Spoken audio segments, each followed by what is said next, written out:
Ciao a tutti, benvenuti sul mio canale, benvenuti in questo nuovo video.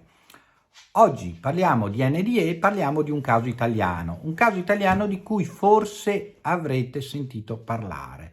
Se ben ricordo, un po' di anni fa se ne parlò anche alla televisione di Stato e fu fatta anche un'intervista, non mi ricordo se sulle TV private o sulla Rai.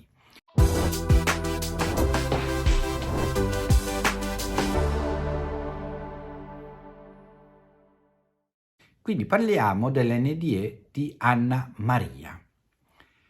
Anna Maria aveva da poco perso il padre e fu sottoposta a un intervento chirurgico. Mentre era sotto i ferri durante l'operazione si notò che si stava risvegliando, quindi i medici decisero di dare un altro colpo di anestesia.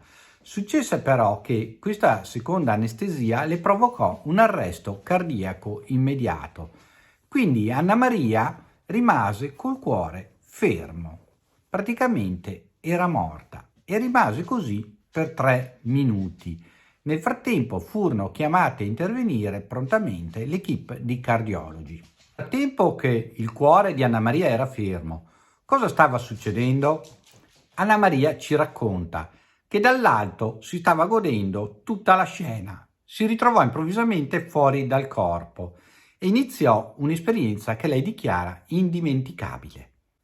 Dopo qualche secondo che ammirava la scena dall'alto, si ritrovò a percorrere un lunghissimo tunnel buio, dove però, a differenza di altri racconti che abbiamo già sentito, lei vide che era illuminato da tantissime luci colorate e le sembrava di percorrere velocemente questo tunnel a bordo di una specie di carrello minerario, o comunque lei aveva questa impressione di essere sopra un qualcosa che la trasportasse a enorme velocità. Ricorda che l'emozione non era di paura, ma di estrema curiosità e di cercare di capire cosa ci sarebbe stato alla fine del tunnel. E man mano che si avvicinava alla fine del tunnel iniziò a vedere in lontananza una luce. Testuali parole: vidi in lontananza in fondo al tunnel una grande e indescrivibile luce, provando una sensazione di serenità e di benessere assoluto. Fuori fui attratta da un sottofondo musicale che mi dava tanta pace. Ero in un prato dove l'erba copriva tutte le tonalità di verde, dalle più chiare alle più scure. Anna Maria dice che intorno non c'era nessuno, tutto era calmo e la colpiva un silenzio e una tranquillità che permeava da tutte le parti, e mentre lei cercava di capire cos'era questo silenzio, si trasformava in una musica soave.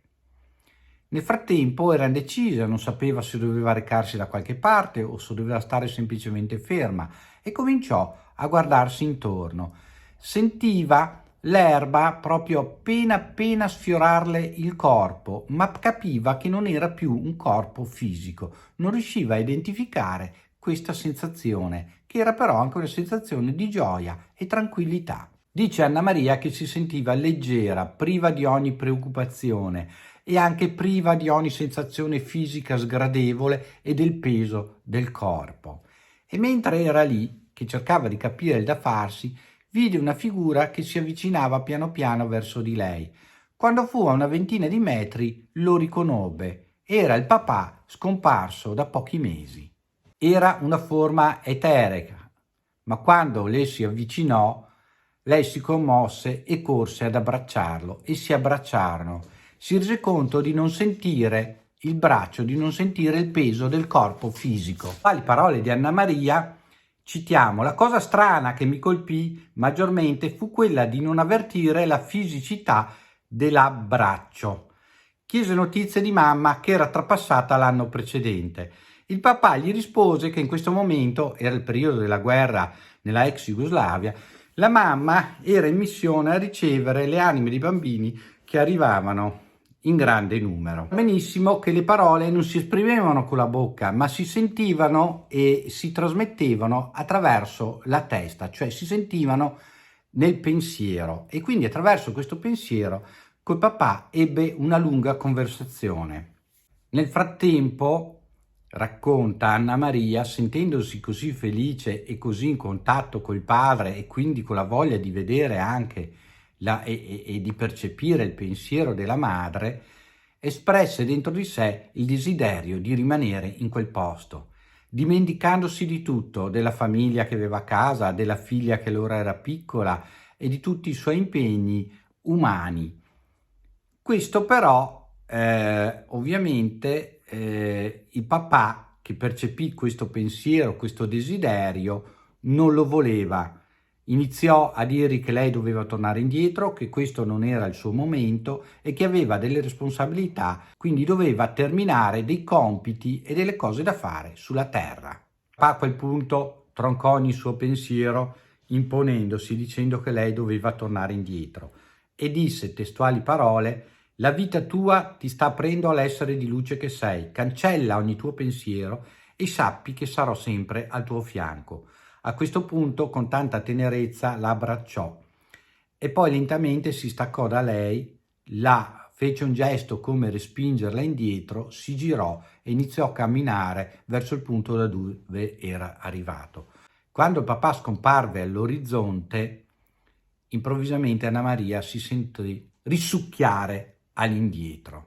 Dopo essersi sentita risucchiare all'indietro, si ritrovò nel suo corpo e iniziò a sentire i dolori, il male fisico, una voce in lontananza che era quella del chirurgo che cercava di tranquillizzare il marito che tutto era andato bene nonostante quel piccolo intoppo del cuore che si era fermato. E nel frattempo lei si riprese, aprì gli occhi e cominciò a piangere, ma piangeva per aver lasciato quella situazione meravigliosa. Il marito le si accostò, cominciò ad accarezzarle una mano, a tranquillizzarla, il chirurgo anche, ma lei non disse niente di quello che era successo e si fece consolare che l'operazione era andata tutto bene. Aveva paura che l'avrebbero trasferita in psichiatria.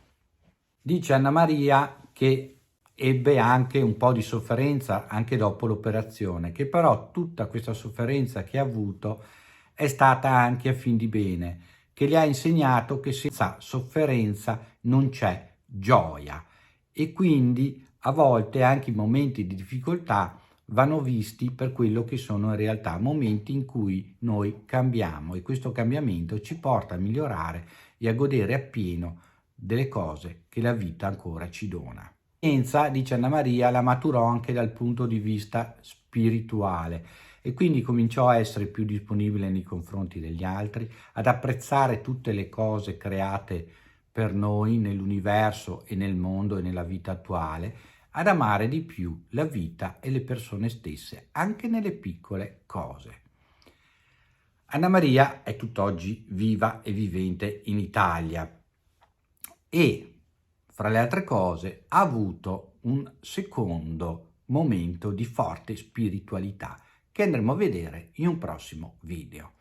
Scrivetemi qua nei commenti se questo video vi è interessato, cosa avete trovato di interessanti, cosa sono le cose che vi stimolano a seguire queste NDE. Ci vediamo in un prossimo video. Iscrivetevi al canale, mi raccomando, mettete i like perché questi sono i motori dei nostri canali YouTube e permettono ai video di essere maggiormente propagati e quindi a più persone di poter accedere a queste testimonianze e magari di essere anche aiutati a sopportare magari qualche dolore, qualche perdita o comunque a trovare un motivo per andare avanti. Quindi mettete un bel like, condividete il video, ci vediamo in un prossimo video. Ciao a tutti da Ermanno.